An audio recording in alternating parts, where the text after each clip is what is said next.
I will try to make these closing remarks brief. I recognize that you've been either patient or interested, or some combination of the two during the course of the day. I understand there have been some quite provocative statements and some quite interesting statements, and probably interspersed among those were a few boring statements. I'll try not to append too many boring words at the back end of this. Let me make a couple of obvious statements that maybe make sense in a summary context. I wouldn't have started off the day with these comments, but I think given what has gone before, maybe it's sensible to pull this together. First of all, what is clear is we're facing a time of continuing uncertainty. Now, that's a truism. Every present is facing an uncertain future, but I think the uncertain future that we're currently facing feels a little bit more troublesome than it might have felt in past years, simply because people are frightened to the extent that financial markets are sort of a function of animal spirits and determined either by fear or greed. It's fair to say that the markets are still predominantly affected by fear, and the greed factor has not yet arisen sufficiently to dispel fear. Why would we be afraid? Well, certainly the near collapse of the global financial system over the course of the last couple of years would be sufficient to put the fear of God and the fear of man into just about anybody. But equally importantly, we've got a number of open issues facing us going forward. The sovereign debt crisis is one that does trouble more intelligent minds than mine, although I'm quite pleased to hear that the German Iron Chancelloress has apparently swung into line on the front of providing a little bit more creative or broader support.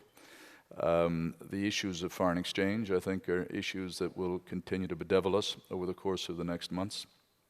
Issues that are not necessarily shared by everybody out in the marketplace, but that trouble me quite a bit, are the transition from developing to developed status of a number of countries, particularly the BRIC countries, most preeminently, of course, China. One wonders if it's possible to continue a 10% growth rate ad infinitum, particularly without the safety valve of a democratic process. I am old enough to have been around in 1989 when there was a country called Japan, which had a very small piece of real estate in the center of Tokyo called the Imperial Palace Gardens, which at that point was valued at more than the entire state of California. The conclusion that was drawn from that simple reality was that Japan was about to take over the rest of the world.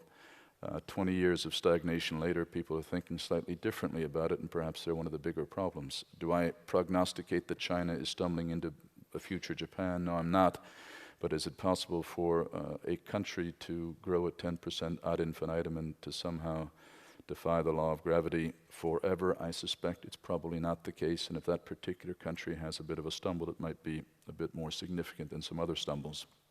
Needless to say, volatility in India, Bangladesh, etc. is also going to bedevil us. Do the commodity prices today represent a bubble? In some regards they do. Certainly copper seems a little bit overpriced, possibly gold, although it's a substitute for solid currencies.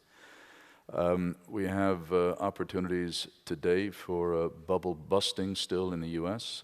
Spain, the air hasn't completely come out of the real estate market there because the market's not a free market. Nobody's selling. So I do think there is ample room for being concerned about the future. Having said that, it is a different environment than 1 or 2 years ago. 2 years ago at about this time, I remember going out and talking to analysts in the marketplace. And mind you, this is when the Dow was heading south of 7,000, and everybody was quite comfortable and quite calm in predicting the Dow was going to go to 5 or 4. And absolutely all logic argued in favor of it. And the bleakest, blackest moment was, in fact, in early March of 2009. And everybody that I spoke to was consensus that the world was coming to an end, but perhaps slower than you might have thought. And at that instant, it turned. So I don't think there's a vast amount of logic that goes on in the hearts and minds of man when the markets move around. Clearly, markets get overbought and oversold. It's just a bit of magic to figuring out when that happens. The fear that prevailed at that particular time certainly has been dispelled to some extent by the development of the markets over the last couple of years. The double dip fear that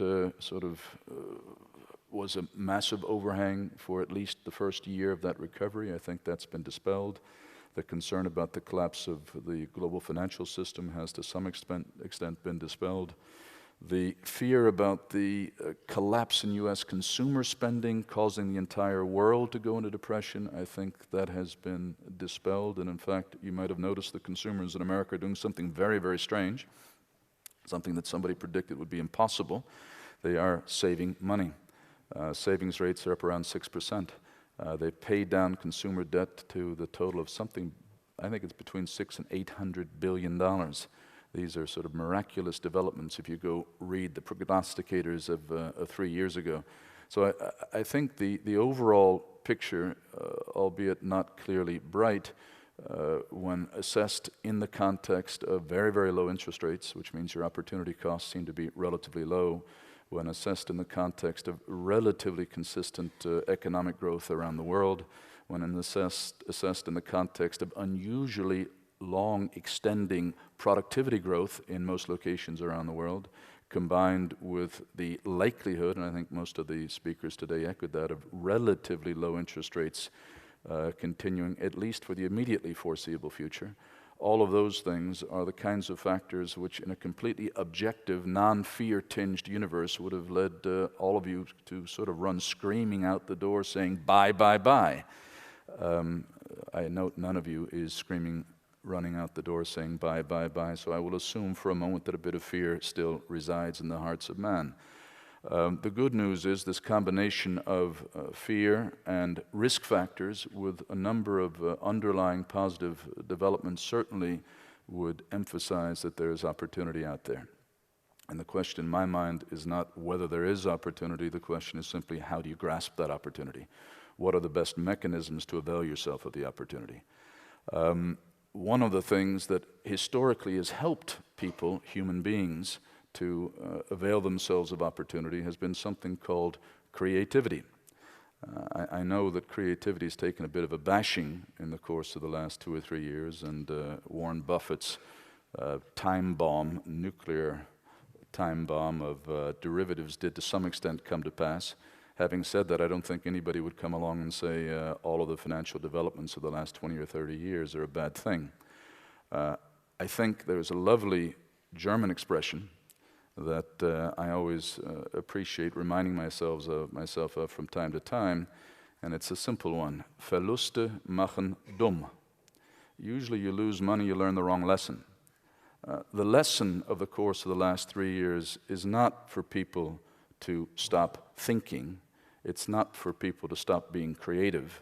It's for people to stop thinking that bankers are better or worse than anybody else. I think there's been an extended period of self-flagellation sort of encouraged by the politicians and the regulators, which has suggested that bankers are somehow inherently evil, wicked, and nasty people, possessed of overactive minds and over-endowed libidos. That might or might not be true to a certain extent. Having said that, I do note that it was recently assumed that BP was on the verge of poisoning the world, that the pharmaceutical companies are actively trying to kill all of us, that the food companies are poisoning everybody, and that every commodities miner in the world is rapidly destroying the environment as we know it. I don't think angels are particularly prevalent in the human race, and I don't think perfection is something that has yet settled in. The answers to the kinds of problems that we're facing in the future are exactly the same kinds of answers that we faced in dealing with the problems of the past. They involve innovation. Innovation, by definition, is error-prone. You go out and you try something new, at least half the time it's going to be wrong. Does that suggest that we should not try to innovate? Does that suggest that progress per se is an evil thing? I don't think so. But I think we have to accept that in the process of having imperfect people operating with imperfect data trying to innovate, we're going to make a lot of mistakes. And making mistakes has got to be accepted as an integral part of the process of building economies, building banks, and building financial systems. To the extent that we say we cannot make mistakes going forward, I think we can all go home and become milkmaids. Errors are an essential part of our business, and we should not be afraid of making those, although the regulators and politicians do appear to be suggesting that that's not an option. No more mistakes allowed. We will stand still if we don't continue to think and create. Creativity has been the hallmark of EFG Financial Products since it started about 4 years ago. It was embedded in an organization, EFG International, which started 15 years ago, which I think at the time was also viewed as having manifested a number of unorthodox theories about how to build businesses. We had, together with EFGI, EFGFP, a whole series of radical thoughts, which included the idea that the old way of doing things was not necessarily the best way of doing things, that new ways could in fact improve the situation, and that perhaps a lot of bright people could in fact add a lot of ideas to the microcosm of our business without necessarily destroying the totality.